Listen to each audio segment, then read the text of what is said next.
Welcome to Sleep Histories, where the past doesn't just shout through dusty old books and it whispers through time. Tonight we journey to the heart of an empire built not by kings or gods but by discipline, iron, and sheer will. An empire that conquered the known world with the edge of a sword, yet feared one thing above all else: the silent flight of an arrow. This is the story of Rome, and how its soldiers, the proud masters of sword and shield, came to face a weapon they once despised. A simple question: did the Romans use archers? Opens a much deeper story. It's a tale of tradition versus transformation, of pride and ultimately of survival. Imagine the early morning mist rolling over the Italian hills. 1,000 shields gleam under a rising sun, curved, red, and rimmed with bronze. Each one bears the symbol of Rome, not yet an empire, but a city learning to fight for its very life. These are the legionaries of the early republic. They aren't mercenaries or noble horsemen. They are citizens, farmers, smiths, and builders, called to war by duty and bound by an oath. They don't fight for glory. They fight for survival. Long before the legions marched into Gaul or Britain, Rome was just another small Italian state surrounded by rivals. You had the Etruscans to the north, the Samnites in the mountains, and Greek colonies all along the southern coast. Each neighbor had their own way of war. The Greeks fought in dense phalanxes with long spears. The Etruscans built fortified cities and used chariots. The Samnites preferred ambushes and skirmishes in the hills. But the Romans, they forged something different. They built an army around discipline, not individual brilliance. Around organization, not heroic chaos. Their core formation was the maniple, small blocks of men arranged in staggered lines. It was flexible, precise, and almost unbreakable. When one unit grew tired, another would seamlessly take its place. When a formation broke, another filled the gap. And at the heart of it all were two things: the shield, the scutum, and the short sword, the gladius. The Romans learned early that war wasn't about who had the longest weapon. It was about standing next to the closest man.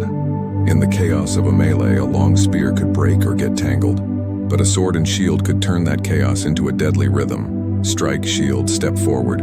Strike, shield, step. For a Roman soldier, this wasn't just a technique. It was his identity.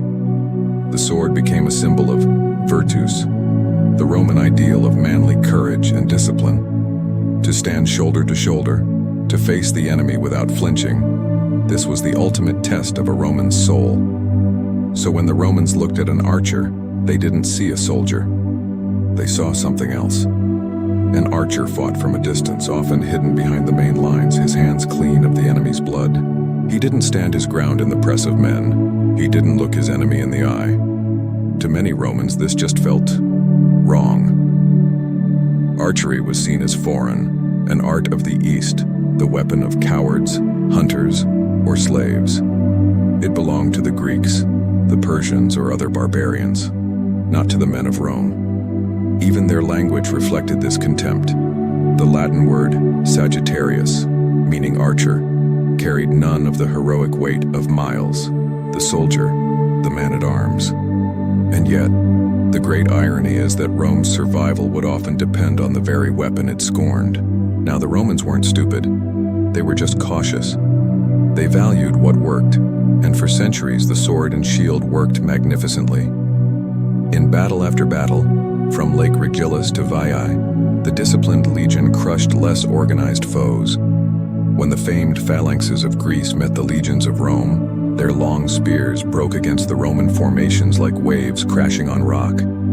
It seemed as though nothing could break the Roman machine. And yet, in the shadows, just beyond the shield wall, things were changing. Other cultures, from the mountains of Crete to the sands of Numidia, were mastering the art of the bow.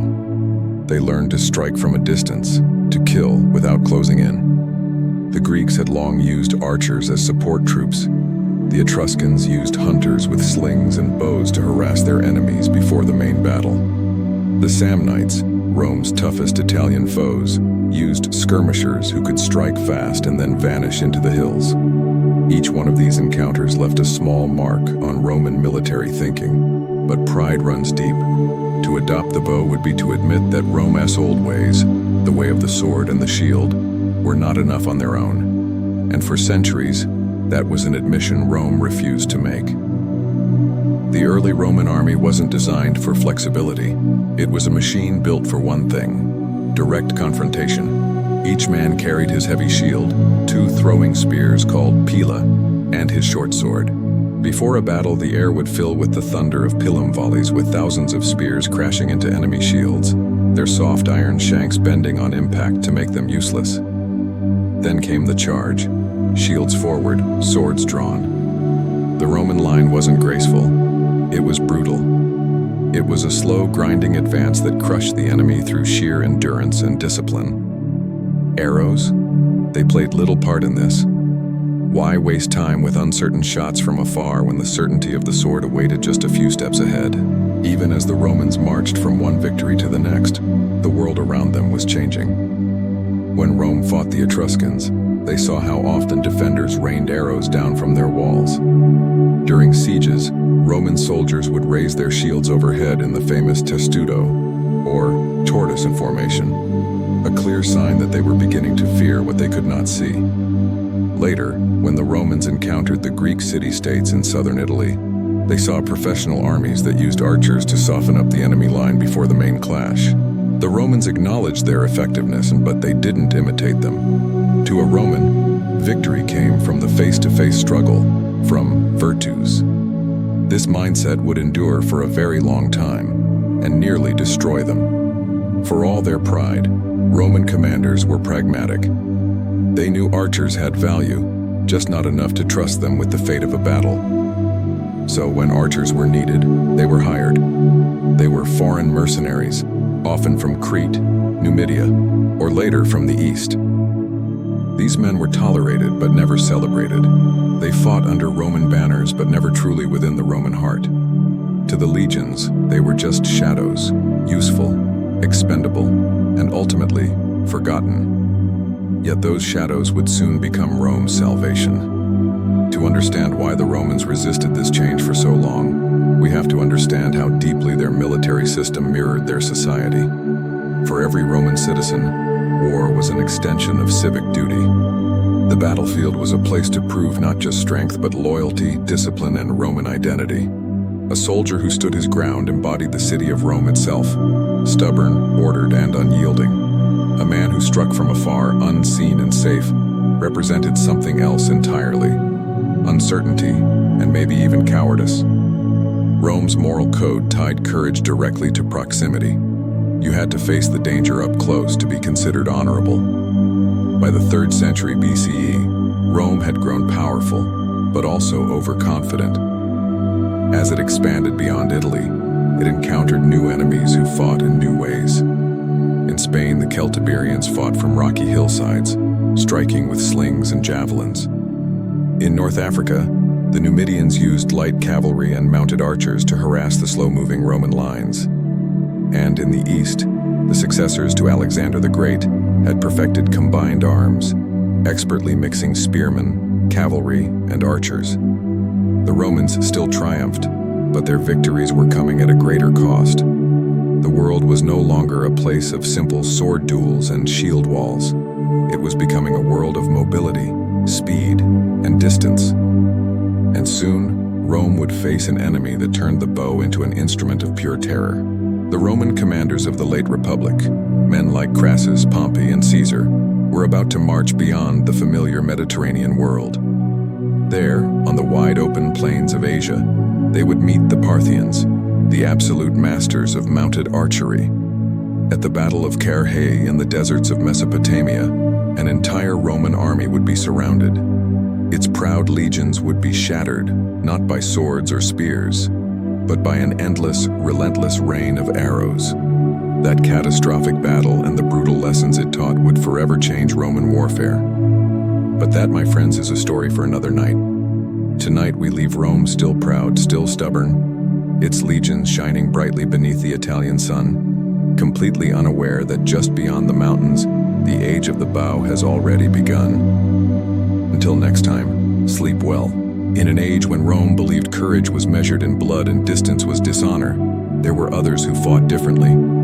They fought with silence, with distance, with precision. And slowly, as Rome's borders grew, their arrows began to fly in her name. These were the hidden soldiers. As the Republic expanded across Italy, the Romans found themselves fighting wars on multiple fronts, in mountains, on islands, through deserts and forests. They began to realize that the sword and the shield alone could not conquer every landscape. The legions were powerful, yes, but they were heavy, slow, and built for the open field. In the rugged terrain of Spain or the scorching plains of Africa, enemies struck from afar, then vanished. Rome's soldiers could march for miles, but they could not chase the wind. So Rome turned to others. Not citizens, not legionaries, but specialists, foreigners who fought with the skills Rome lacked. They were called auxilia, helpers. Among them were the first bowmen to serve the Roman cause, the Cretan archers of Greece and the Numidian archers of Africa. Crete, the island of legends where the labyrinth once hid the Minotaur, had long been known for its archers. Since the days of Homer, the Cretans were feared for their skill with the bow. They trained from youth using short, powerful weapons that could pierce armor at an incredible range. They hunted, fought, and defended their cities with precision and discipline. By the time Rome rose to power, Cretan archers were already a mercenary elite, hired by kings and generals across the Mediterranean. When the Romans first encountered them, they were impressed, though they would never admit it openly. The Cretans' arrows struck fast and true, and their discipline appealed to Roman commanders. They were not wild skirmishers, but professionals, steady under pressure, loyal to gold and order.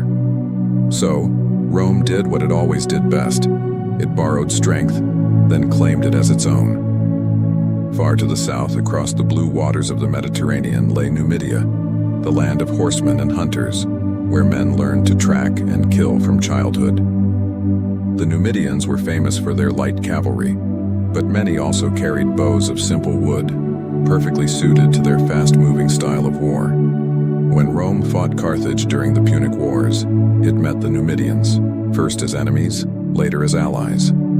Their archers could strike from horseback or on foot, appearing and disappearing with the wind. Roman generals who once sneered at archery as unmanly, now quietly requested these men in their armies. Numidian archers fought alongside legions at Zama, where Scipio Africanus defeated Hannibal. They harassed elephants, blinded charioteers, and broke formations before the legions advanced. And yet, in Roman records, their names are rarely written. Their arrows won victories that statues would never commemorate. In the growing Roman Republic, these foreign archers occupied an uneasy space. They were necessary but never honored. They marched under Roman eagles, yet their loyalty was often questioned. They fought Rome's wars, yet they could not earn Roman citizenship. They were soldiers, but not Romans. To the average legionary, the bowman was a reminder of something uncomfortable, that Rome's glory depended on men it refused to see as equals. A Cretan archer might save a general's life, a Numidian might drive off an enemy charge. But when the battle ended, it was the legionaries who took the credit. This quiet injustice ran deep through Roman history. But Rome's leaders were practical men. They knew that honor was a luxury. Victory was what mattered. By the 2nd century BCE, the system had become formal. Rome created organized units of non-citizens, the auxilia, to complement the legions. Each type of specialist had its role: slingers from the Balearic Islands, cavalry from Gaul and Thrace, and archers from Crete, Syria, and Africa. They were paid less than legionaries and received harsher discipline, but after years of service, some could earn that coveted prize: Roman citizenship, a small spark of Roman mercy. The auxilia became Rome's secret weapon, not celebrated in marble but essential in war. While the legions crushed enemies in the center, archers on the flanks would darken the sky with arrows, breaking enemy morale before the final charge. It was a deadly choreography: the thunder of shields, the hiss of arrows, the screams of dying men. Imagine a Roman legionary standing on a battlefield in Greece. His shield bears the scars of years of war. He watches a line of Cretan archers release a volley, hundreds of arrows arcing into the dawn, vanishing into clouds, then raining death upon the enemy.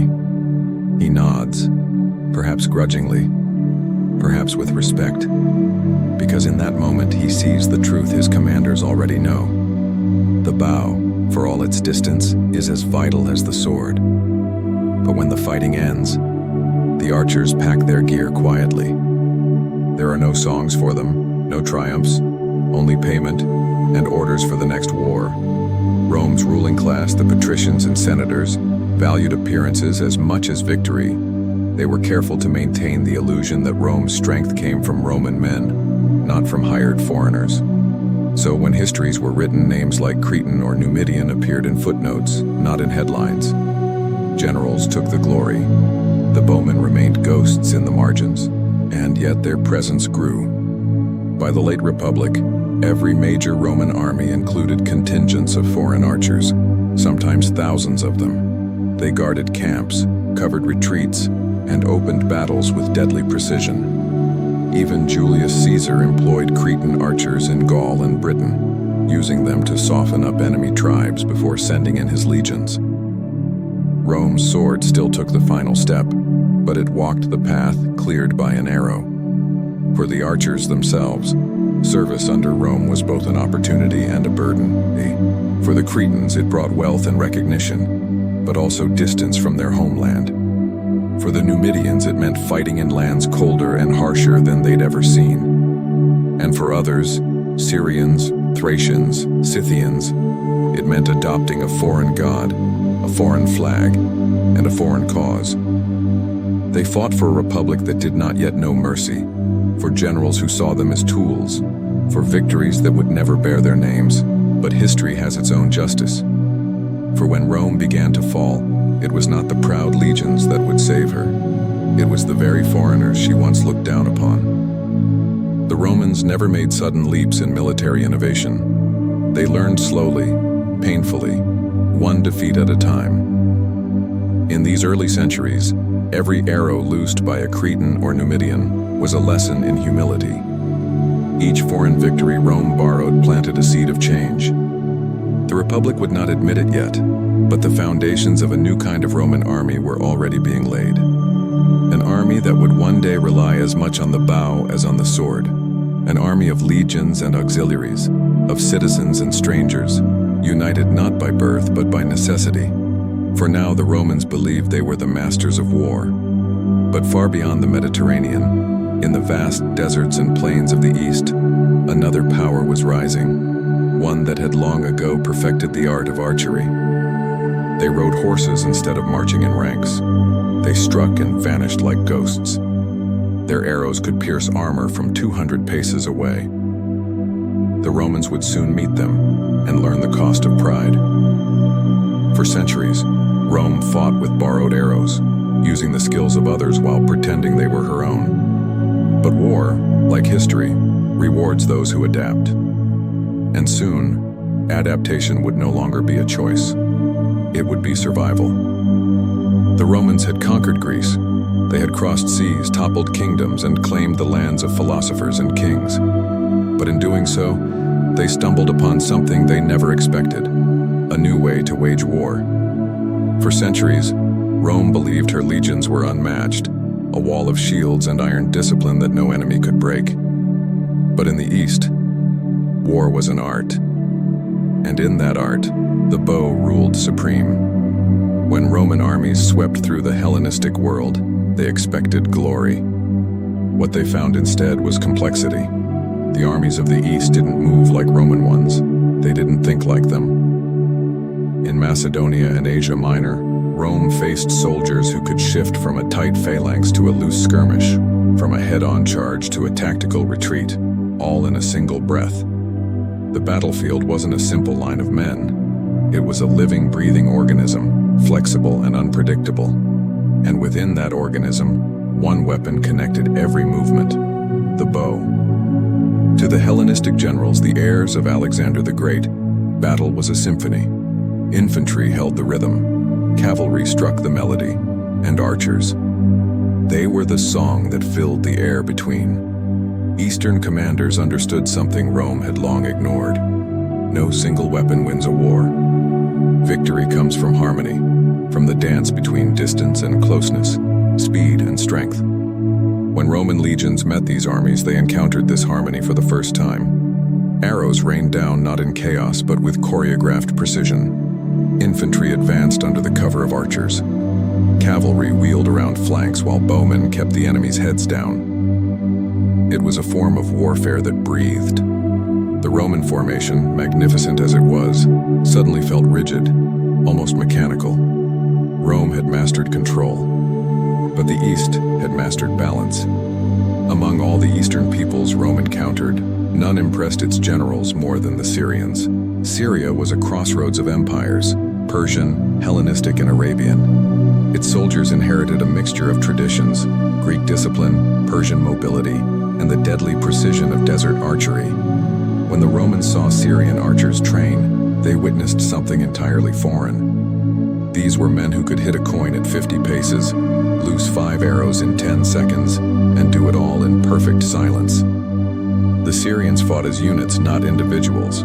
Their bows were the short, curved composite type made of wood, horn, and sinew, lethal even against armor. Their movements were practiced, elegant, almost ritualistic. Roman commanders stood in awe. These men didn't just shoot, they performed. Further north in Cappadocia, high on the Anatolian plateau, Rome found another people whose skill with the bow was legendary. The Cappadocians lived in a harsh, unforgiving land. To survive, they became masters of both horse and bow. Their cavalry archers could fire while galloping at full speed, turning in the saddle without losing their balance. When Rome absorbed Cappadocia, it did what it always did with a worthy enemy. It made them soldiers of the empire. Soon Cappadocian archers were marching under Roman banners, their arrows flying in defense of the very empire that had conquered them. In a quiet irony, the conquerors had become the students. Imagine the scene. A Roman general, proud, stoic, armored in bronze and scarlet, stands on a sunlit field outside Antioch. Before him, lines of Syrian archers draw their bows in perfect unison. The air trembles with tension, the kind of silence that comes just before a storm. The command is given. Hundreds of strings snap, and for a heartbeat, the sky darkens. The arrows fall, striking a wooden wall so rapidly it sounds like pouring rain. The Roman watches, his expression unreadable. His soldiers, hardened legionaries, shift uneasily. They had mocked the bow before. Now they whisper among themselves, not in disdain but in awe. For the first time, they see that courage isn't just measured by how close you stand to death, but by how perfectly you control it. Rome didn't change easily, but it did change. From the late 2nd century BCE, the Republic began forming special auxiliary cohorts, units made up entirely of non-citizen specialists. Among the first were the cohortes Sagittariorum, the archer cohorts. These were drawn primarily from the east, Syrians, Cappadocians, Nabateans. They trained in their own styles, but fought under Roman command. Each cohort was about 500 men, half the size of a legion, but 10 times as flexible. At first, these archers were stationed on distant frontiers, but soon they began to appear everywhere. In Britain, on the Rhine, even in Gaul. The Romans had discovered something astonishing. Archers were not just exotic auxiliaries, they were essential. Every empire changes those it conquers. But the greatest irony of history is that sometimes the conqueror is changed the most. When Rome took the East, it absorbed ideas, technologies, and tactics that would transform its very identity. The Romans had once mocked archery as unmanly. Now they built entire units around it. They had viewed foreign soldiers as tools. Now they became brothers in arms. The empire was no longer purely Roman. It was cosmopolitan, stitched together by the strengths of 100 nations. Rome's greatest gift wasn't invention, it was adaptation. And in this quiet revolution, Rome proved that its true power lay not in pride, but in its willingness to evolve. By the 1st century BCE, a Roman army on the march looked different. Alongside the shining shields marched men in lighter gear, with curved bows on their backs. When battle began, they moved to the front. Their arrows, the first Roman voices the enemy would hear. The legion still carried its sword, but now it marched beneath a sky already filled with its own arrows. In far-off lands, Roman forts began to echo with unfamiliar accents. Syrian and Cappadocian archers stationed in Britain wrote letters home, describing fog and rain they'd never known. Over generations, these families became Roman in name, but their heritage remained the heartbeat of the army.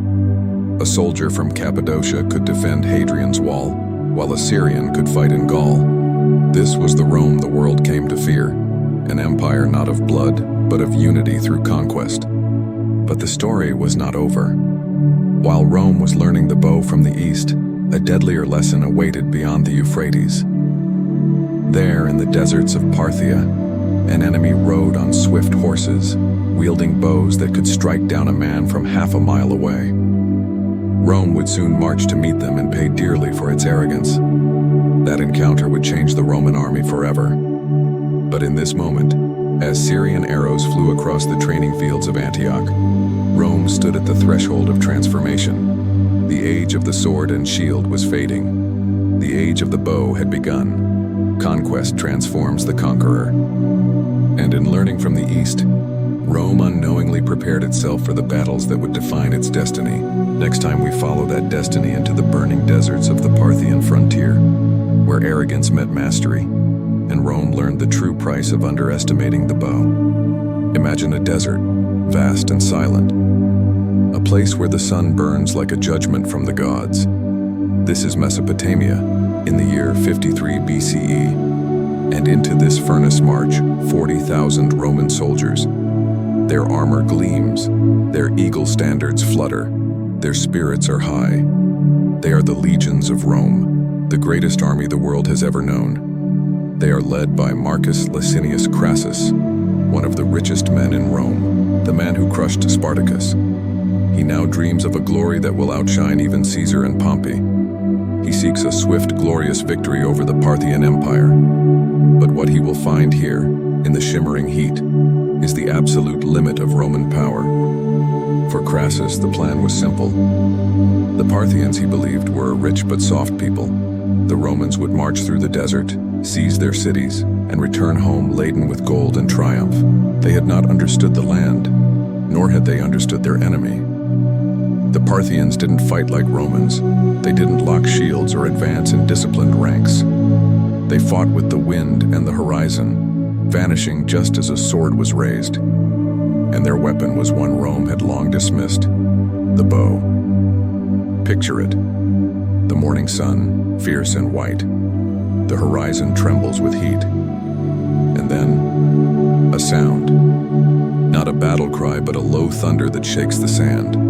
Hooves. The Parthian army appears, not as a solid line, but as a swirling storm of horsemen. Each rider carries a composite bow, a curved and deadly instrument of sinew and horn. They are light, they are fast, they are tireless. Their arrows can pierce Roman armor at 200 yards. To the legionaries, it looks like chaos, but to the Parthians, it is a perfect, deadly orchestra of motion. At first, the Romans do what they do best.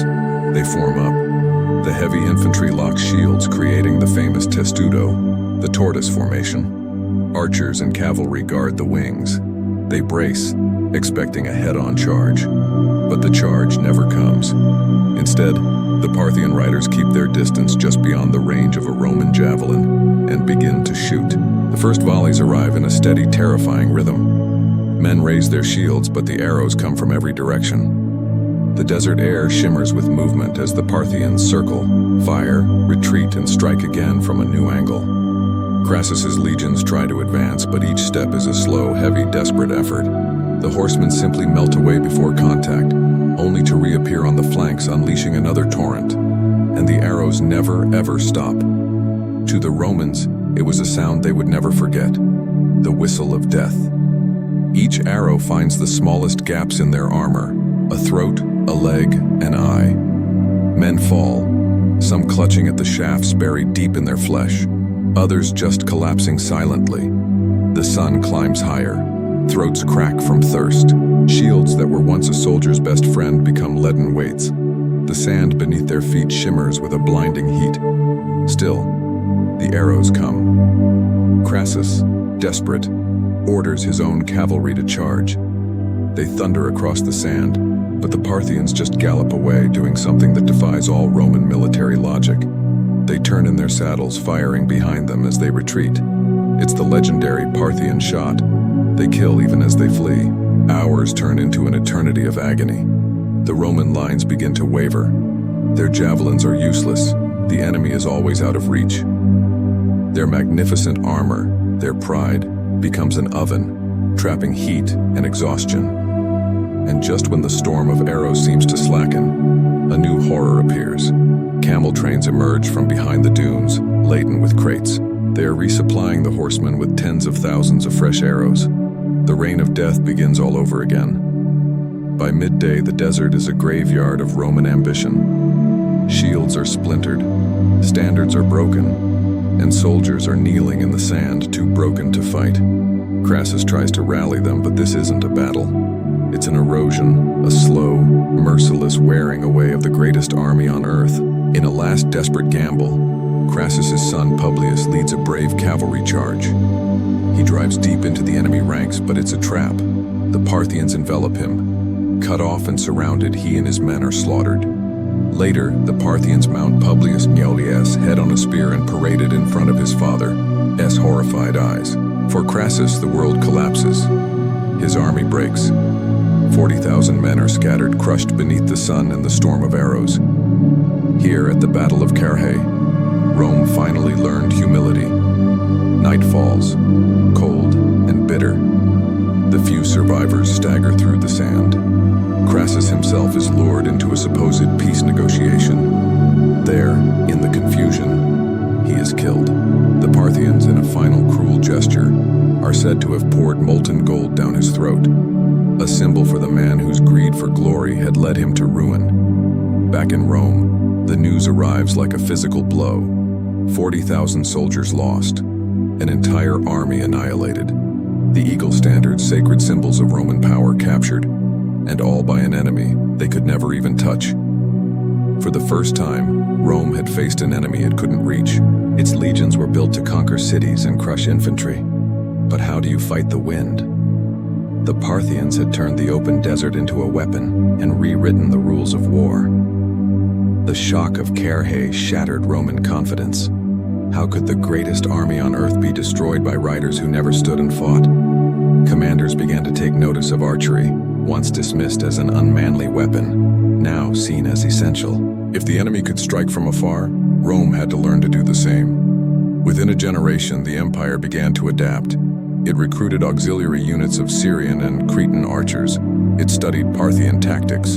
It was a quiet revolution. The legionary who once laughed at archers now marched beside them, protected by them. The bow, once the symbol of the barbarian, was becoming a tool of the empire.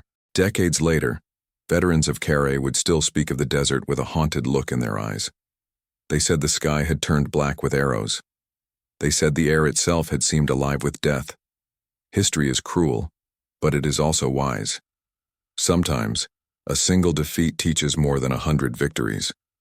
Carrhae taught Rome a lesson in humility, and from that humility, the empire began to evolve. The battle was not the end of Rome. In a way, it was a new beginning, a terrible scar on the empire's pride, but also the spark for its transformation. To survive, Rome had to learn from the very weapon it once despised, and learn it did. Thanks so much for watching. If you found this piece of history as fascinating as I do, be sure to hit that like button and subscribe for more stories from the ancient world. See you next time.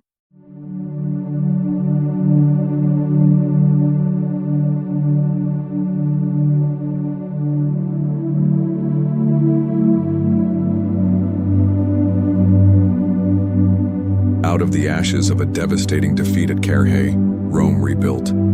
But it didn't rebuild in its old image.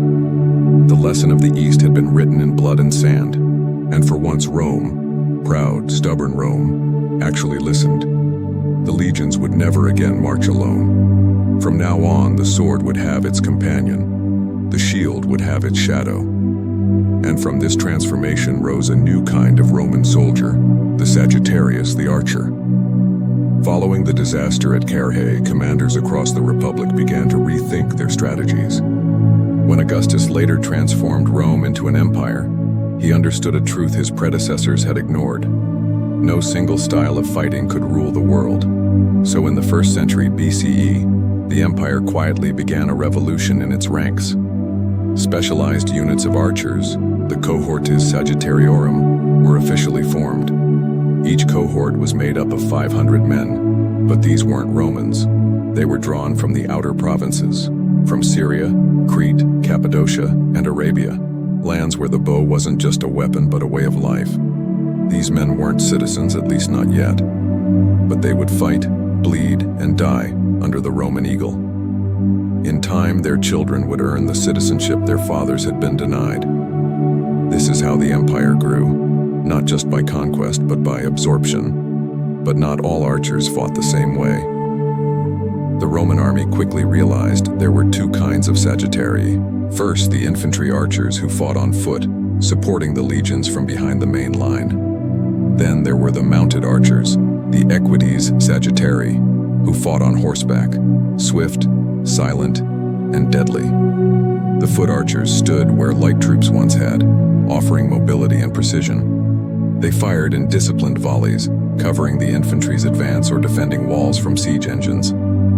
But it was the horse archers who truly changed the game. Riding light, unarmored horses, they could strike, retreat, and strike again. The perfect counter to the nomadic tribes that haunted Rome's borders. For centuries, the empire had feared the bow. Now, it had made it its own.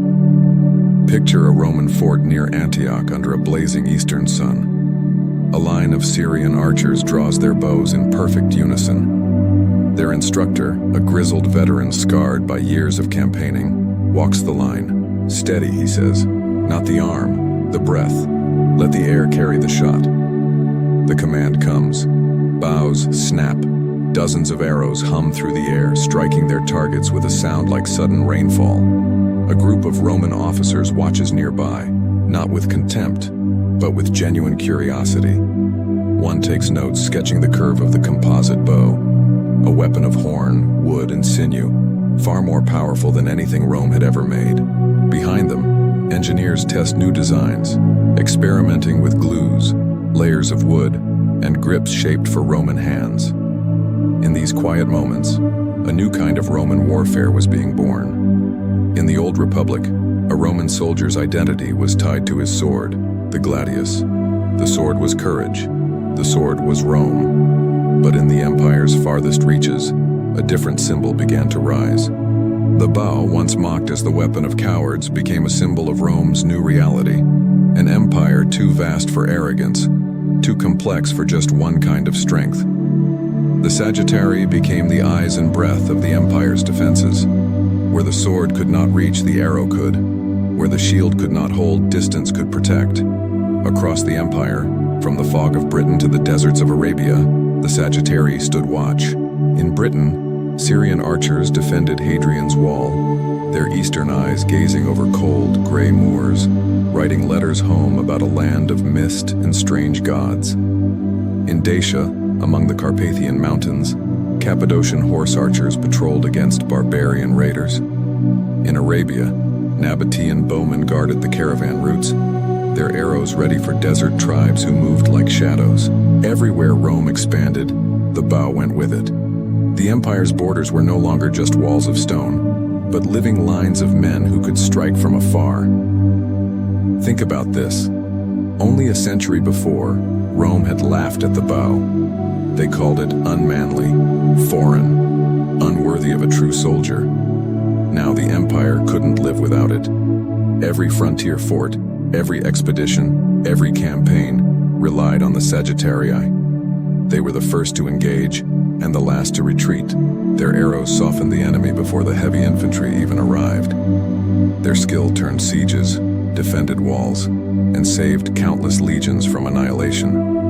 And yet, despite their immense value, they rarely received the glory of the legionaries. Their victories were quiet. Their stories were often forgotten. They were the silent strength of the empire, the shadows behind its sword. With time, the The Sagittarii earned more than just respect. They earned citizenship. Under the Emperor Claudius, auxiliary soldiers who completed 25 years of service were granted full Roman rights, a reward once reserved only for the Italian-born. Men from Syria, Crete, and Arabia now stood as equals in the eyes of Rome. They had earned it not through birth but through loyalty, through the song of the bowstring in the empire's wars. The sons of these archers became citizens, their grandsons, senators. In this way, the bow that once symbolized division became a bridge, binding the provinces to the very heart of Rome. By the 2nd century CE, under emperors like Trajan and Hadrian, archers were no longer just foreign auxiliaries. They were part of Rome's identity.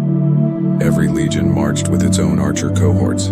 Every frontier had dedicated bowmen. Even Roman citizens began to train in archery, not as a novelty, but as a necessity. The empire had evolved from a nation of swordsmen into a machine of many talents, a living organism that could adapt to any threat. This was how Rome endured, not by resisting change, but by embracing it. The bow had once been foreign. Now it was Roman. It sang not of shame, but of strength, a new note in the symphony of empire. The rise of the Sagittarii wasn't just a military reform. It was a transformation of spirit. Rome learned that courage isn't confined to the sword's edge.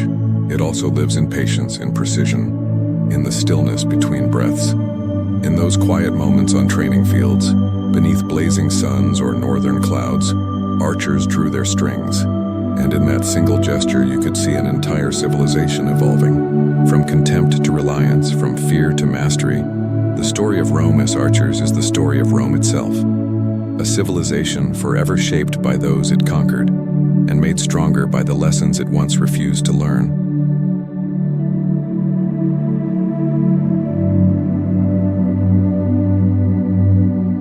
For centuries, the Roman legionnaire was the king of the battlefield. Disciplined, heavy, and methodical, their shield walls and short swords carved out one of the greatest empires in history. They were masters of siege and set-piece battles, monuments of unshakable order. But far to the east, a different kind of war was being waged, a war of wind and speed. There, the battlefield belonged not to the soldier on foot, but to the rider on horseback. The horse archer, swift, tireless, and deadly from a distance, could strike and vanish before a Roman legion even formed its lines. Their arrows whispered of a new age, an age of mobility. Rome, once the undisputed master of war, faced a hard truth. Discipline alone was no longer enough. To survive, the empire built on stone and steel would have to learn to fly. The first wake-up call came from the Parthians. Their stunning victories showed Rome that its legions were vulnerable. So Roman generals began to look to the very people who had mastered this new way of war. They started recruiting auxiliaries, specialist troops from across the east. From the deserts of Dacia came riders who could fire with deadly accuracy from camel or horseback, their bodies hardened by the unforgiving sun. From the mountains of Armenia, they recruited tough, loyal cavalrymen. And then there was Palmyra, a city that seemed born in the saddle. These recruits became the Equites Sagittarii, Rome's very own mounted archers. They wore lighter armor, carried powerful composite bows, and fought not in rigid lines, but in swirling, fluid formations. To a traditional Roman commander, it looked like chaos. But the results were undeniable. Rome was beginning to adapt. If one place embodied this new age of cavalry, it was Palmyra, a dazzling jewel in the desert. This caravan city was a crossroads of cultures, wealth, and ideas, standing between the Roman and Persian empires. Its people were traders by day and warriors by blood.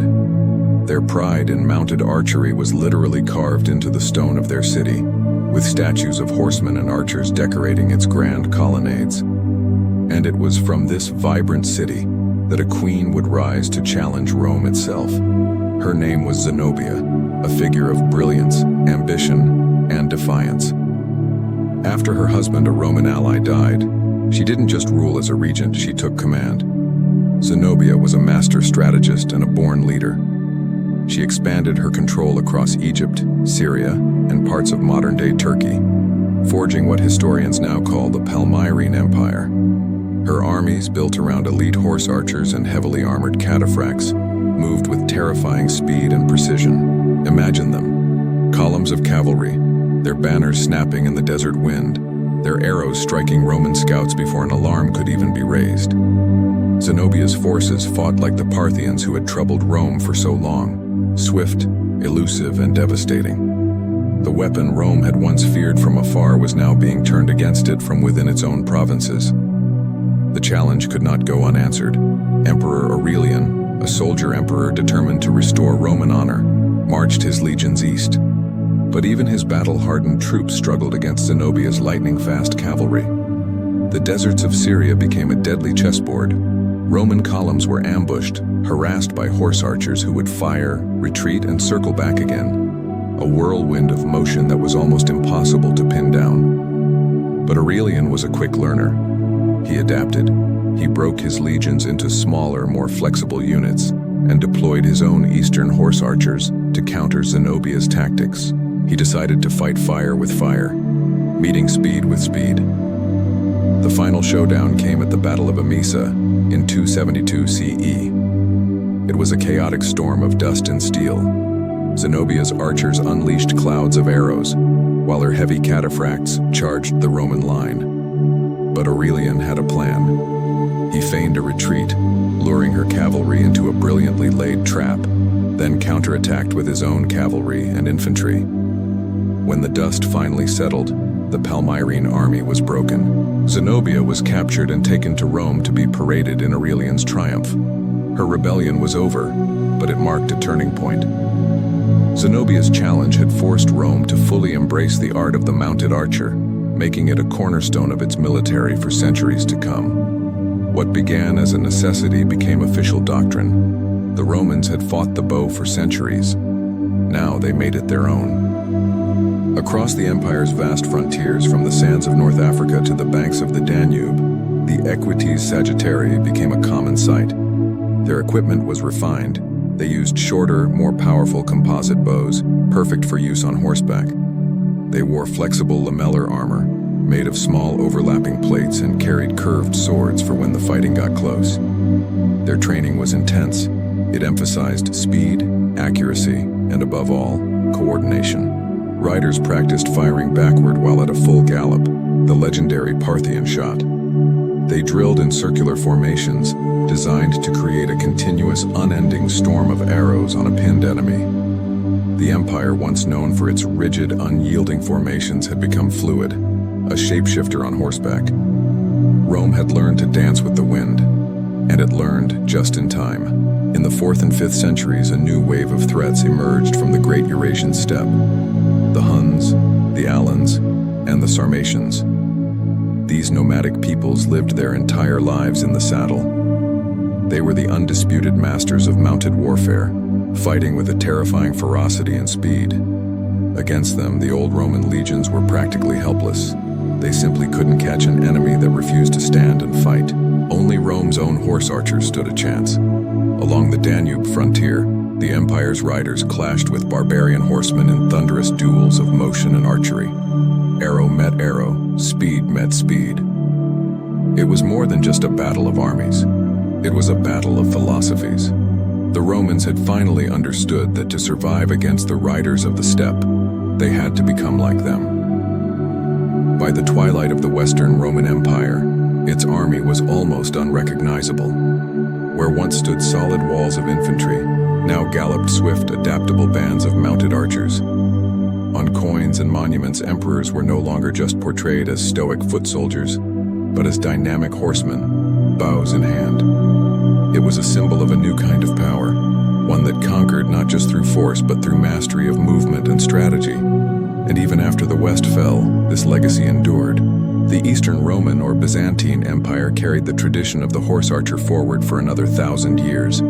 Their famed hippotoxotai defended the empire from the deserts of Syria to the fields of Anatolia. The bow, the very weapon that had once humbled Rome's legions, had become its final guardian. Rome learned to fight fire with fire. The weapon that had once humiliated its legions became the instrument of their survival and rebirth. From the sands of Palmyra to the steppes of Scythia, the empire built on foot learned how to fly. The masters of the sword became masters on horseback. And in the flight of their arrows, we can still hear the echo of an empire, adapting, surviving, and for a time, remaining unstoppable.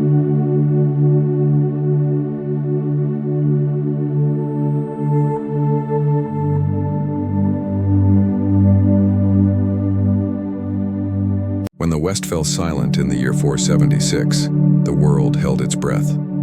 The last Roman emperor, Romulus Augustulus, laid down his crown. The eagle standards, symbols of an empire that had stood for centuries, were lowered for the last time. The legions, those titans of discipline and might, simply vanished into the fog of history. But not everything was lost, not by a long shot. Far to the east, in the shining, gilded city of Constantinople, a new Rome endured. Its people didn't call themselves Byzantines. They called themselves Romaioi, Romans. And within their ranks, the legacy of the archer not only survived, it was about to be perfected.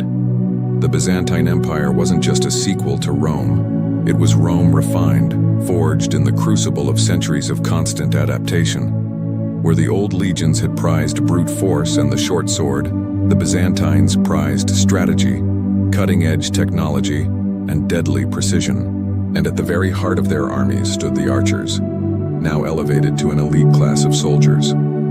They wielded composite bows of horn, wood, and sinew, a lethal fusion of Eastern and Roman designs. These bows were shorter than the famous English longbows, but in the hands of a master, they were far more powerful and versatile. A 10th century Byzantine military manual, the Tactica of Emperor Leo VI, describes the archer as the soul of the army's rhythm. Before a single sword clashed before the thunder of a cavalry charge, the archers would open the dance of war. Their volleys were a storm of steel, softening the enemy line, shattering morale, and often winning battles before they had even truly begun. But the Byzantines were more than just heirs to a tradition. They were relentless innovators. They combined the ancient art of archery with startling new inventions, creating weapons that seemed to defy the laws of nature. One such weapon was the legendary Greek fire, a terrifying flammable liquid that burned with an unholy intensity, even on the surface of water. Deployed through siphons on ships or packed into clay grenades, it was a game changer. And sometimes, it was paired with archery. Imagine the night sky over Constantinople's harbor, the hiss of thousands of arrows, the shimmer of oil igniting in midair, and then waves of unstoppable fire crawling across the sea, consuming enemy ships.